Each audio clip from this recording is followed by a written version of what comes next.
Yahoo Mina!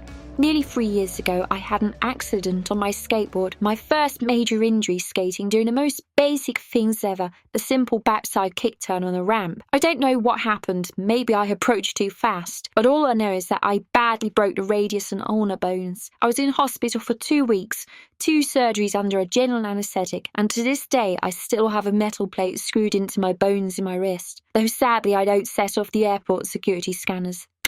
Anyway, I mention this because not only was I unable to skate for 7 months, but because I couldn't play video games to start with. I couldn't twist my wrist at all to hold a controller or move my hand much in any way at all. But my Game Boy saved me because I had a handful of games I could play with one hand or with the device resting on a flat surface. One such game was Nintendo's Golf, but there was another, Kirby no Kira Kira Kizu, or Kirby Star Stackers. So much so that I played the game through its round clear mode to clear it completely, including its super difficult hidden difficult mode. For this reason, I really hold this game dear. But today, I'm not looking at the Game Boy version of this game, but the Super Nintendo or Super Famicom edition, first released only in Japan on the Satellaview service in 1998. It became one of a handful of the last physical retail games Nintendo released for the Super Famicom in 1999. As such, this is a relatively rare and expensive game to find. Alternatively, you can easily play the Game Boy version that was released in Japan and worldwide as Kirby Star Stackers, and a Nintendo Switch Online service includes it on a Super Nintendo service. So is this rare Super Famicom version worth your asking price? And more importantly, is this a game worth playing? Gameplay is simple. In the well are a series of blocks that rise. Blocks fall as a pair, which can be rotated vertically or horizontally. Should the central 2 columns reach the top, preventing the next pair of blocks from falling, you lose. The blocks contain a depiction of Kirby's allies, Rick the hamster, Ku the owl, and Kine the sunfish. Match 2 of these together and the block disappears. So far, so very, very ordinary. But there are also star blocks. If you sandwich some star blocks between 2 matching ally blocks, you'll clear everything between the 2 matching allies. This can in turn trigger chain reactions, and if you manage a chain reaction, Kirby will release some stars that will fall into the well, potentially bridging further gaps between matching allies, causing an even bigger release of stars to make further chain reactions possible. This only ends where there are no further allies to bridge the gap with the falling stars. There are also bomb blocks which when triggered will destroy the entire road that they inhabit. If you're playing in 2-player or versus a computer in story mode, the more stars Kirby releases on starting a chain reaction will cause your opponent's well of blocks to surge upwards quickly towards the danger zone. This is in contrast to some games where obstructions or jammer blocks will fall into your opponent's well. In some respects, the closest game to this is Panelled Upon, or Tetris Attack as it was called outside of Japan, or in fact the very first game I reviewed on his channel, Pokemon Puzzle Challenge. But is this as good as those games though? In short, no.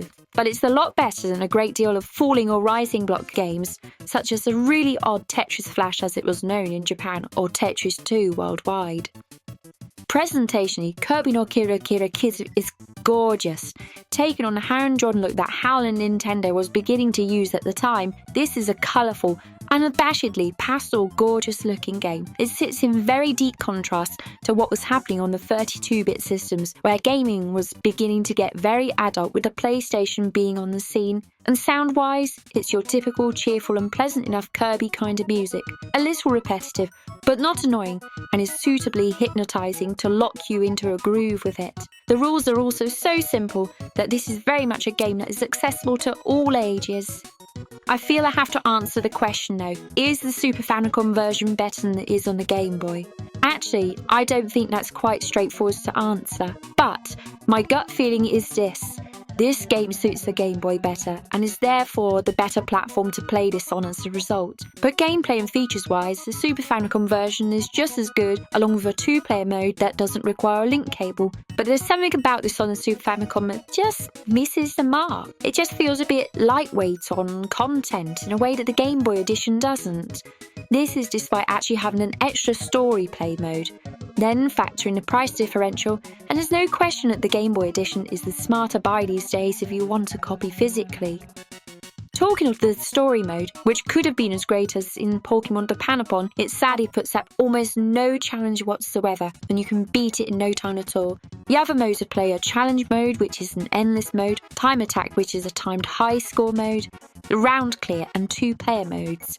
For single players, the biggest draw is the round clear mode, as that offers a lot of rounds to clear, including hidden difficulties that are revealed once the harder levels are cleared. I think this is a game that feels more substantial on a Game Boy as a result, perhaps because of the shorter bursts in which handheld games are generally played for. My guess is that this game's Super Famicom outing was constrained a little by its Satellaview origins, plus the extensive amount of ROM space used for the lush graphics, not leaving much room for anything else. One advantage a Super Famicom edition has over the Game Boy version is allowing for multiple players to be registered on a cartridge, meaning different friends and family members can have their own high scores and records. A nice touch, but nothing groundbreaking. Panel Dupont or Tetris Attack is what I consider to be this game's closest relative, and it is by far and away the game to buy for the Super Famicom compared to Kirby no Kira Kira Kizu.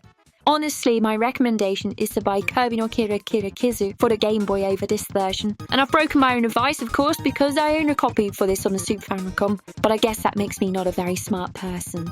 In truth, I own this because I'm a massive Kirby and Super Famicom fangirl. I know I'm a bit of a tough as old boots skater, generally speaking, but there's just something about Kirby that's adorable, and this game looks great in colour on the Super Famicom. But for all of that, it's not worth anywhere near the prices charged for it unless you happen to be an ultra fan of Kirby, or you find a very well priced copy. Luckily for me, the latter happened when I visited a second-hand store in Kashihara City, Nara, where I got very lucky indeed with what I paid for it some years ago now.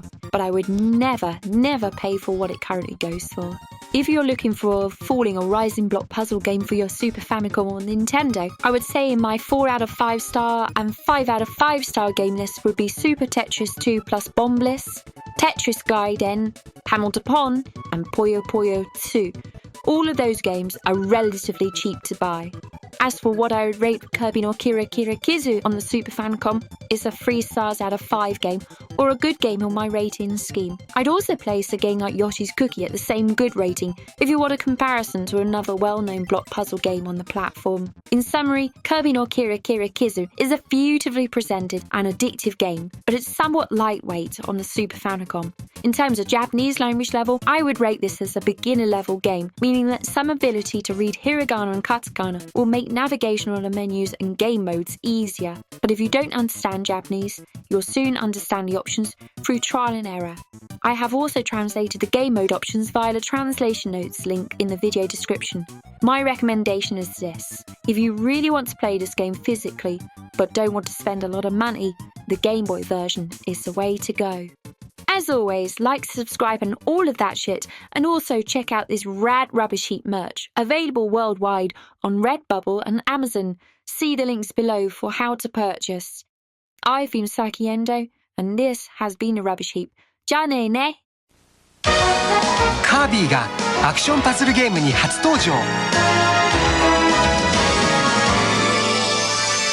どんどん星を集めよう。